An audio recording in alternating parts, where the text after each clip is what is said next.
knee replacement if I can avoid it, and then end up on... People say, oh, you've got to take a multivitamin for the rest of your life. Well, I'd rather take a multivitamin than having to end up being diabetic and injecting myself several times a day and taking metformin or glycoside. So, you know, and like going out and people looking at you, and you get to a point where you can't buy even clothes in the shops again, and that's, you're buying it on mail order and then it don't fit, and you're praying and hoping, oh, I love that t-shirt, but it didn't fit. So you think, and end up stuck wearing black all your life because it's meant to be slimming, and then you've got no character. You know, you walk around like Queen Victoria did in the 1900s, where she wore black for the rest of her life. Like, you know, I want to wear colourful clothes to reflect my personality. So I'm so glad that I've done it, and I've had no regrets, and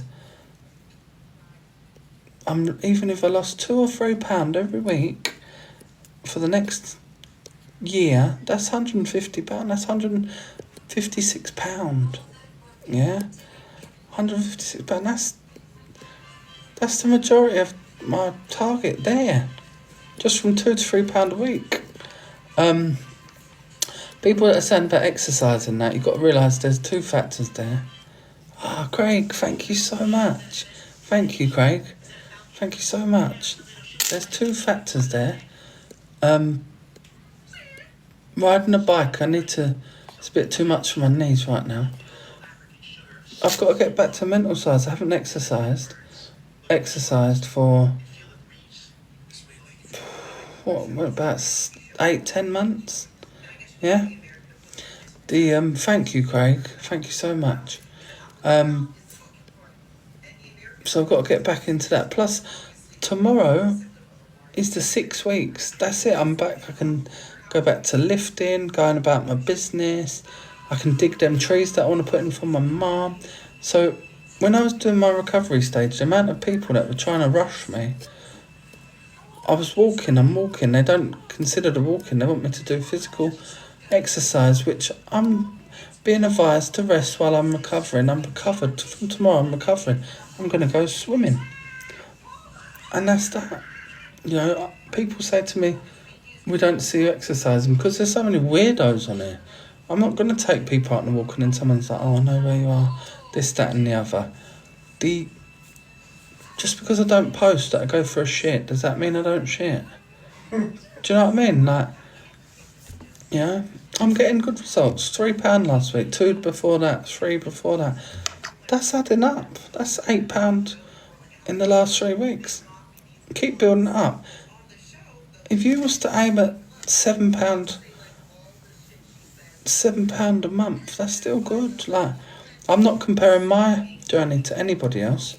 It's my journey. I'm enjoying the ride, and it's exciting. Do you know what's worse? There's nothing worse than when you keep putting on weight. If you've got obesity, right, and you can't stop it, and as much as you want to stop, and as much as you feel guilty from overeating or overindulging, and everything you eat makes you guilty, and you're not getting the results you want, and you can't stop putting on the weight, and then you're thinking, oh, what do people think? Like, I haven't seen them for a month and I've put on £10 and your clothes are getting tighter and all that, and then you start avoiding people and things like that. Great act, mate. No one's acting. I've spoke like this loads of times. I've just spent the last 4 years showing the world. I lost £120, gained it back. Like, not an act. For all the tea in China, you wouldn't jeopardise your health. You get one health. Yeah. When I was a support worker, a carer, I've seen multi-millionaires that have got pots and pots and pots of money, enough to last the rest of anyone's lifetime, and they can't walk, they can't get out of the bed, they're ill, and I'm sure every single one of them would swap every single penny they had to have their health back. You would. Health is your wealth. Without your health, you haven't got anything. And I'm just fortunate enough that I've got to the size I got where it wasn't too detrimental on my health.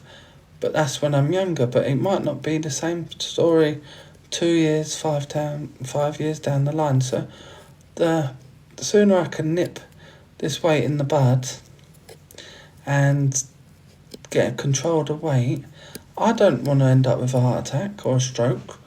I've got diabetic, my mum's diabetic, my dad's diabetic, my brother's diabetic, my nan's diabetic. Yeah, so the odds are not in my favour there.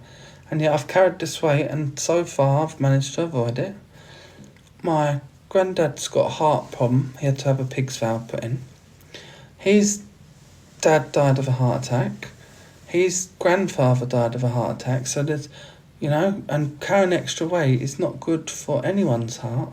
Your heart's working harder. So I've got a couple of factors against me. But knowing all that, nothing would still make me put the fork down. Nothing would, food was always my comfort, my solace, my crutch. And when the food element was taken away, the thought of it was scary. But now I'm like, food's just something to eat. I enjoy what I eat, but food's not my be-all and end-all. Food's not my enjoyment. Food now is it's a bit of an effort for food at the moment. Do you know what I mean? I don't dislike what I'm eating. I don't know how to I've tried to mention this the other day, but I can't word it right. I don't dislike food, and I enjoy what I'm eating. But the enjoyment's different now. I enjoy what I'm eating, but it's an effort. I wouldn't think, right, I'd go down and have a munch now. I'll eat when I need to eat,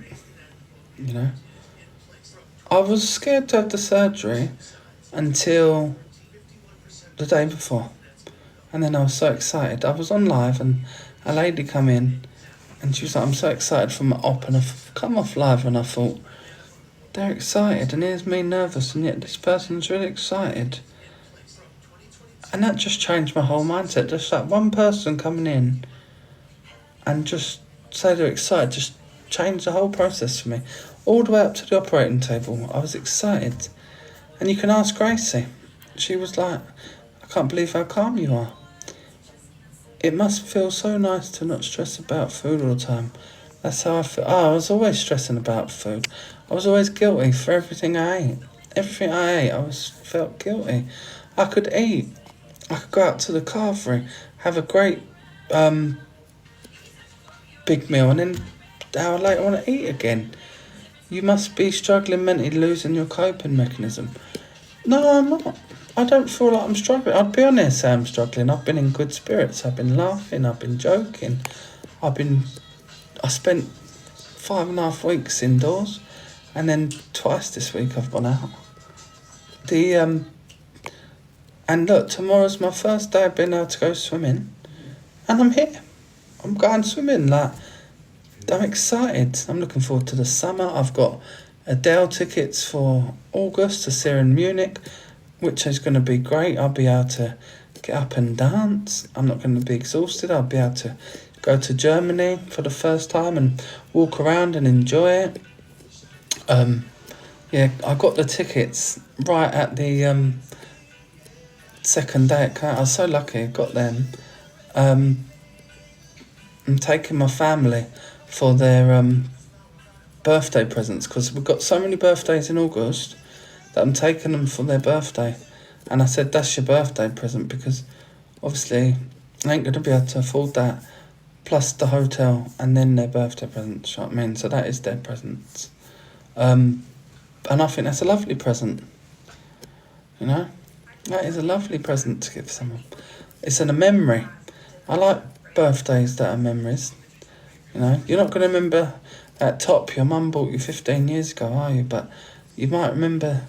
Do you remember that year we went and saw Adele in Munich and it was a great night? Or do you know what I mean? So I've never been to a concert in my life. I'm going to see Adele.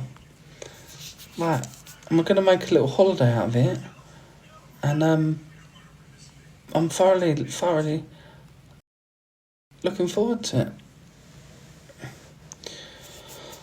Right, let's do 1 second, I'm going to do... Right, 20 You're Amazings and I'm on the ranks. I'm sure that's around there. And I never expected to get that close tonight, so thank you, everyone. I love getting gifts. I went on holiday for my 21st and always remember it. Yeah, they're the best ones. Time is against us all.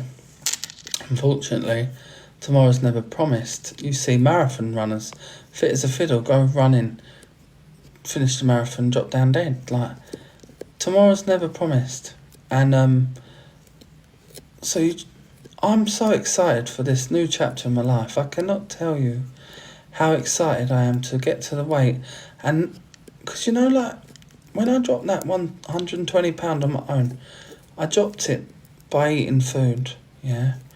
And then, Rani, thank you so much, sweetheart. I really appreciate you helping me. I appreciate your kind words. I appreciate your encouragement and your support. Thank you, darling. When I lost that 120 pound, I always had in the back of my head, it's going to come back, it's going to come back. I know it's going to come back. And it did, because it has done all my life. So this time I've got every faith that once it's gone for good. And it's a tool and you work with it, but I think that's the tool I needed to just get that portion smaller, People say you can do it yourself. I lost the weight myself. No potion, no injection, no pill, just from eating healthy, but I still ate the big portion. Because I still had the incredible appetite. But once I stopped eating the healthy food and started creeping back old habits and having this bit extra and that bit extra, the weight came back. The appetite was never decreased. And that's Slimming World works, but it doesn't teach you the smaller portion. Eat as much fruit and veg as you want, eat as much pasta as you want, eat this and that, and I did. But the minute you stop eating them certain foods, the weight just flies up, and unfortunately that was the problem, so, But there we are.